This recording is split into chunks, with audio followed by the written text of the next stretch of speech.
Welcome to the DeFi Standard, and I'm Mickey B. Fresh. And today, we finally got the date that Gensler will be confirmed as the new SEC chair, March 2nd. So within 2 weeks, that's when we'll see Ripple and the SEC actually start new negotiations with Gensler in there and a new enforcement director come in. Early March looks to be the time where we have the best chance for settlement negotiations to take place. And I'm hopeful, with him being a former crypto professor and blockchain professor, and as well as the bombshell news that came out of today's hearing between the SEC and Ripple. It was disclosed that Coinbase had confronted the SEC about listing XRP, and the SEC did not say anything about them investigating Ripple or that XRP would be classified as a security.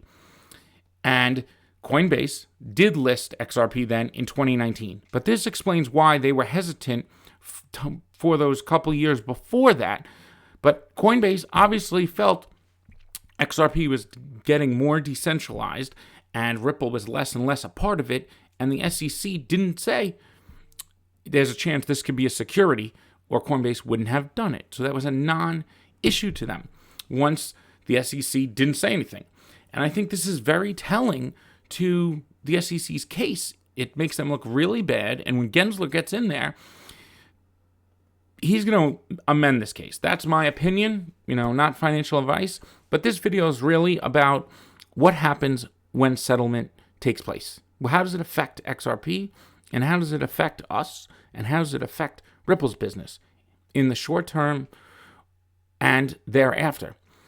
And what I think will happen is obviously we'll get a bump in the price of XRP as the settlement comes out. But what is the effects that change? Since Ripple was under investigation for over a year and we didn't know about it, but they did. So they were very careful in everything they probably said and plans and that they had to delay until they got clarity. Now that they get the clarity that it's not a security, I think we will see more partners come out talking about integrating XRP and integrating into ODL and RippleNet. And I also think that RippleX will be making a much bigger public presence on social media and in the crypto sphere, as RippleNet is the institutional side, but RippleX building this DeFi platform that's going to go on top of Flare and the XRP Ledger. I think we'll see more products built to utilize the XRP Ledger and its decentralized exchange. So once XRP is free of ever being classified as a security, then the ledger could actually be fully utilized. And I think that's to come in the near future, because XRP does not have the utility or a tremendous amount of use cases currently or in the past 7 years. But we can see that shift dramatically as the ledger and the DEX get built out with the two-way bridge to Flare and the decentralized stablecoin coming over as well. So RippleX has been building this platform for developers for over 2 years. The infrastructure for wallets and different types of services, and DeFi is the use cases that's coming out. And that gives retail the ability to earn yield and also use their XRP. So it's not all based on capital appreciation and all not dependent on Ripple putting out ODL and raising the volume there. XRP is going to be for everyone. And I've said this before, and I'm going to keep driving it home because it's what to expect. RippleX is going to put out a platform where these developers could build apps for you, Web3 wallet apps that have lending built into them, that have yield farming built into them, and that utilize Flare Network and Spark tokens. So public beta of Flare Finance starts also very soon, and we're going to be discussing that on tomorrow's live stream. We'll have Indy from Deep Space Flare, and we will be discussing the upcoming public beta of Flare Finance, and we will discuss DeFi and the Flare Network and what's to come when that launches after the Flare Network, and also the RippleX platform. So these are things we should really be paying attention to, because they're going to affect us directly. Once this settlement happens, this is really important. Flare's going live, DeFi's coming, it's exploding. We're switching from speculation to use cases. Even these hardware wallets. Now, Toho Labs has announced that they'll be running a signal provider at Flare Networks. They would also be building the firmware and software side for all these hardware wallets. So the Decent hardware wallet, the EliPal, the Ledger, and the Kobo Vault, they're going to all have integrations into the Flare network. And Toho Labs is the infrastructure provider for that.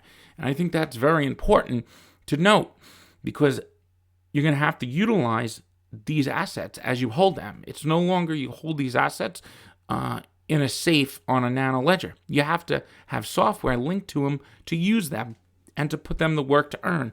That's why these assets were created on these protocols, to be used, and applications to be built on top of them that utilize their native asset and additional dApp tokens. On Flare, there's going to be a ton of new FLR20s and other types of non-fungible tokens, security tokens. All types of assets will be built on Flare, and they will come over and trade on the XRP Ledger. So we need to think about, if you're very comfortable with a hardware wallet, you could keep that, but you need to be thinking, hey, I have this software that also goes with it that's going to allow me to integrate it. Now, exchanges will offer the services, but I think we should really be focusing on the ability to interact directly on the blockchain.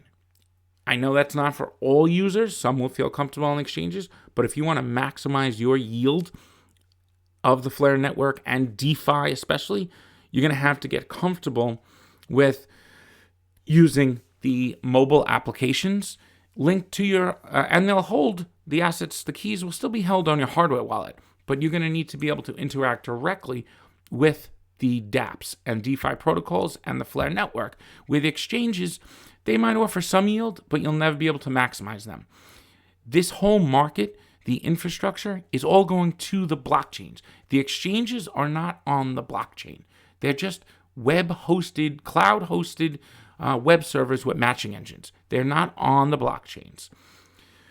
They only trade assets within their own custodian wallets. On the blockchain, like Flare Network, you have actual protocols, and the applications utilize those smart contracts. And that's going to really add a whole new line of applications that could be built. So XRP now in FXRP form has get a whole new level of use cases. Now we'll see what actual utility is. The XRP community, and including myself, all talked about utility. We've not seen any utility yet. No retail utility on the actual ledger. Soon we're going to have the Trustline app, which is coming out with the decentralized stablecoin built on Flare, and we finally received official documentation on that, and we'll be doing a video tomorrow covering the whole thing in depth, and it's very exciting. So it's very similar to what we explained in the previous video, but now we have actual details, and we have two additional features that I think will be very exciting to disclose. I'm not going to give away too many details, but another way to earn and make money and take advantage of your Spark tokens and your FXRP and your FLTC and your FDoge.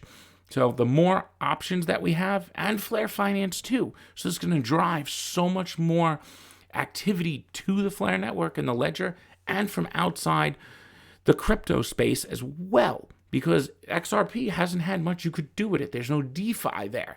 And now with Ethereum-based smart contracts, it opens up a ton of possibilities in the future to finally be able to utilize our asset that has not had utility and just been really, it's Ripple been building out, ODL and RippleNet, I mean, there's a couple small use cases, but now we're seeing the Zum wallet and the new Hooks amendment, which is going to allow for light smart contracts.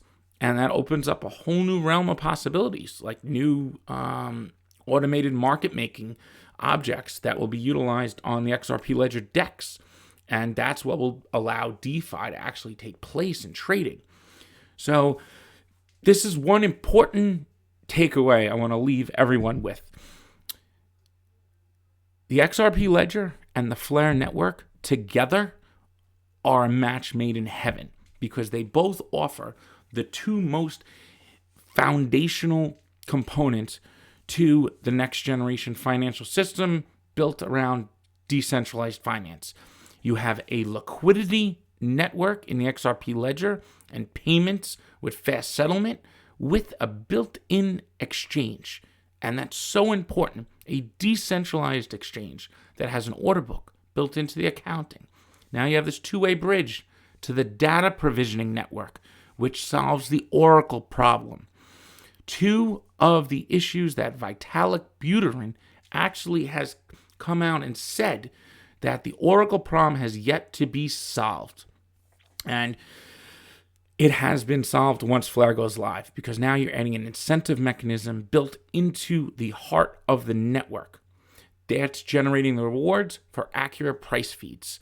And the XRP Ledger, with its built-in DEX, you don't need a layer 2. Yes, it could have complementary decentralized exchanges and liquidity pools on Flare, like Flare Finance, but it's dedicated to that and with the two-way bridge. So this foundation with these two types of networks, and also Flare has the Ethereum-based smart contracts, which is very important because look at Binance Smart Chain, how much adoption they just gained quickly as the Ethereum network was clogged up and gas fees went through the roof.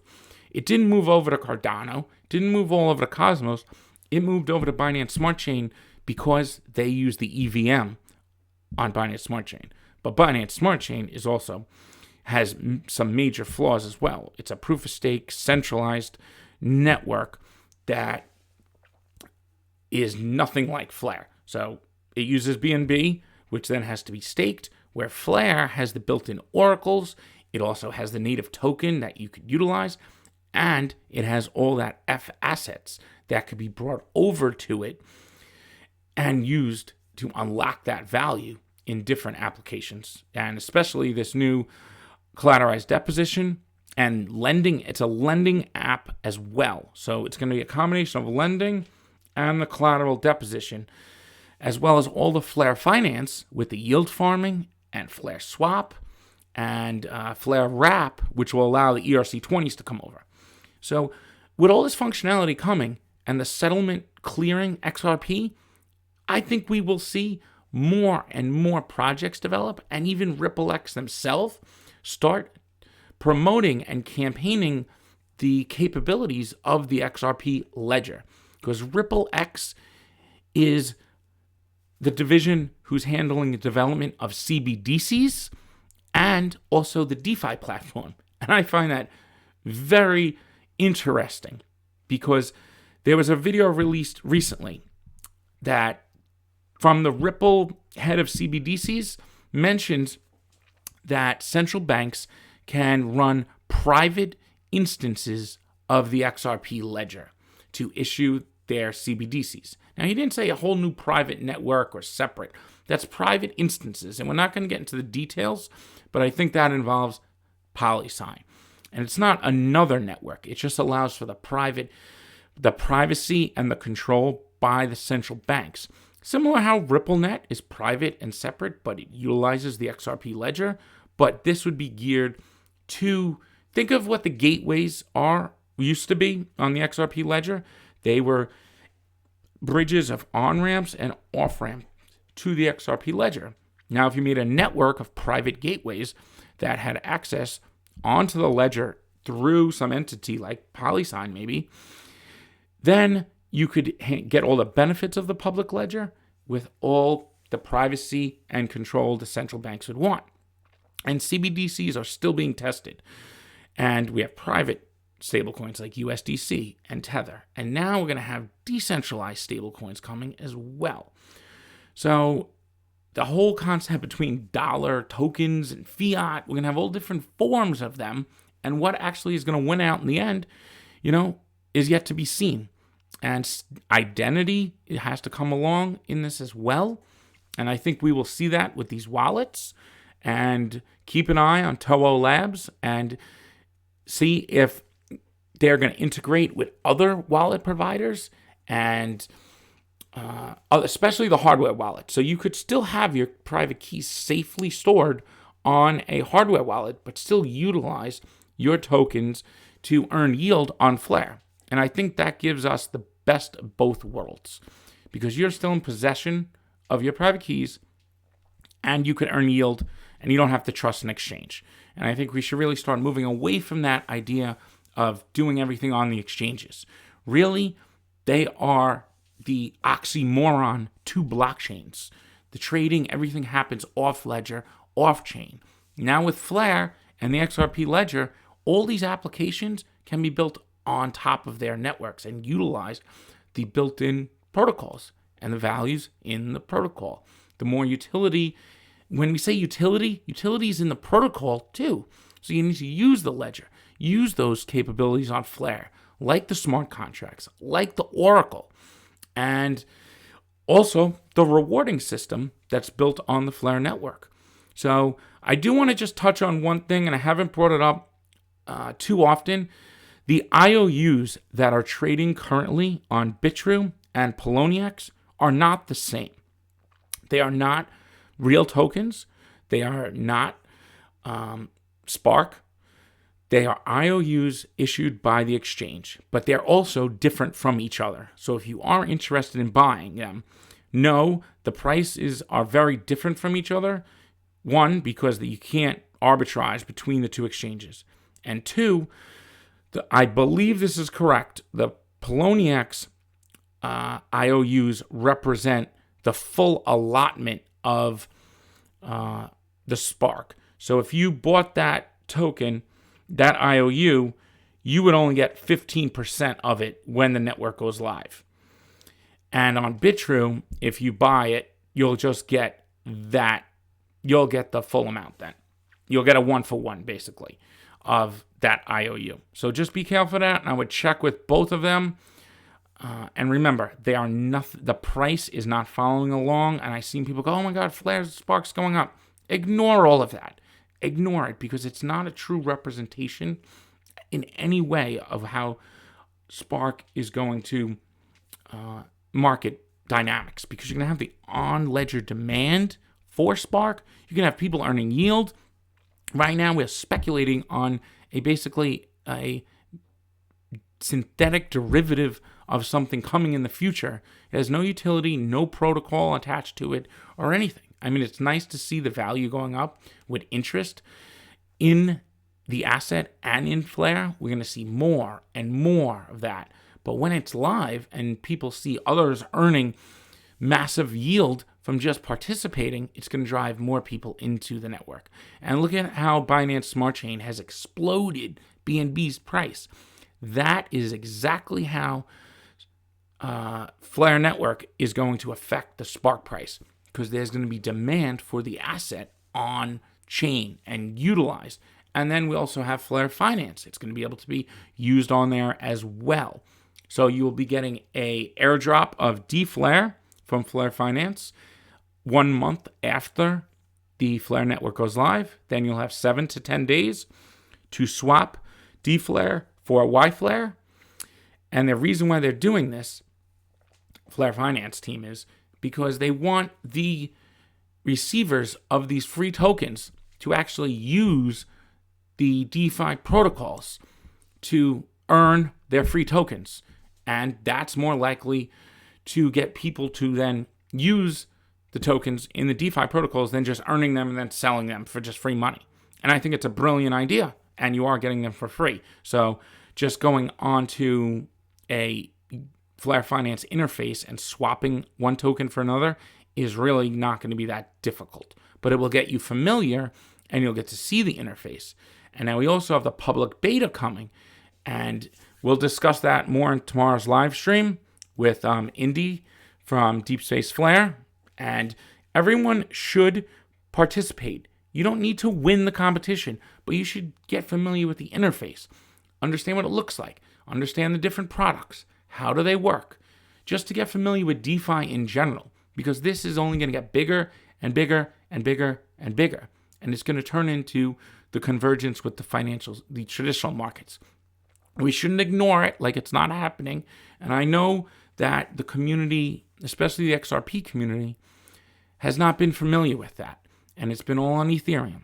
So if you do want to kind of get an idea of how the composability between the different protocols work, take a look at them on Ethereum. Look at Uniswap. Look at Compound. Look at your finance. I'm not saying to invest in them or use them because it's extremely high gas fees. So unless you're playing with more than 10,000, I wouldn't even go near them.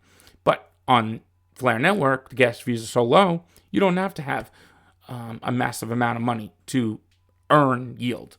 And that's going to draw a lot of attention from outside of the Ethereum-based system because it will still be Ethereum smart contracts. So it'll be very familiar to everyone.